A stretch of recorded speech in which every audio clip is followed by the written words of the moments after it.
जीवन का दर्पण। एक दिन जब ऑफिस के सभी कर्मचारी ऑफिस पहुंचे तो उन्हें दरवाजे पर एक पर्ची चिपकी हुई मिली। उस पर लिखा था, कल उस इंसान की मौत हो गई जो कंपनी में आपकी प्रगति में बाधक था। उसे श्रद्धांजलि देने के लिए सेमिनार हॉल में एक सभा आयोजित की गई।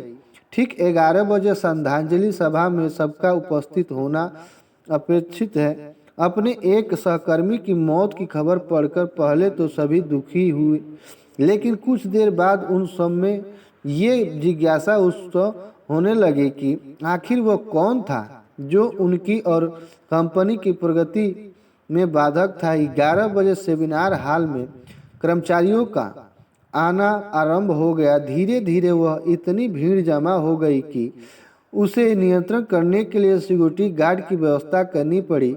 लोगों का आना लगातार जारी था। जैसे जैसे लोगों का भीड़ बढ़ती जा रही थी, सेमिनार हॉल में हलचल भी बढ़ रही जा रही थी।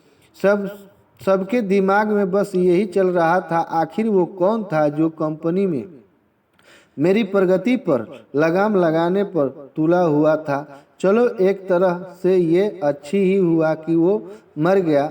जैसे ही श्रद्धांजलि सभा आरंभ हुई, एक एक करके सभी उत्सुक और जिज्ञासु कर्मचारी कफन के पास जाने लगे। करीब पहुंचकर जैसे ही वे कफन के अंदर झांकते, उनका चेहरा फीका पड़ जाता, मानो उन्हें सदमा सा लग गया हो। उस कफन के अंदर एक दर्पण रखा हुआ था।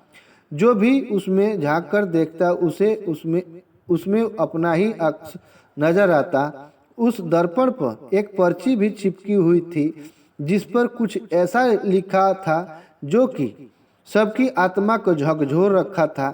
केवल एक ही इंसान आपकी प्रगति में बाधक है और वो आप खुद हैं। आप ही वो इंसान हैं जो अपने जीवन में क्रांति उत्पन्न कर सकते हैं। आप ही वो इंसान हैं जो अपनी खुशी, अपनी समझ और अपनी सफलता को प्रभावित कर सकते हैं। आप ही वो इंसान हैं वो अपनी खुद की मदद कर सकते हैं। आपका जीवन नहीं बदलता जब आपका वास बदल जाता है। आपका जीवन नहीं बदलता जब आपके दोस्त बदल जाते हैं। आपका जीवन नहीं बदलता जब आपके पार्टनर या आपके साथी बदल जाते हैं। आपका जीवन तब बदलता है जब आप खुद बदल जाते हैं। जब आप अपने खुद के विश्वास की सीमा को लांघकर उसके पार जाते हैं। जब आप ये समझ जाते हैं कि आप और सिर्फ आप अपने जीवन के लिए जिम्मेदार हैं, तब आपका जीवन बदल जाता है। सबसे महत्वपूर्ण रिश्ता जो आपका किसी के साथ है वो आपका खुद से है। तो जय हिंद, जय भारत। चैनल को सब्सक्राइब कीजिए, लाइक कीजिए, कमेंट कीजिए।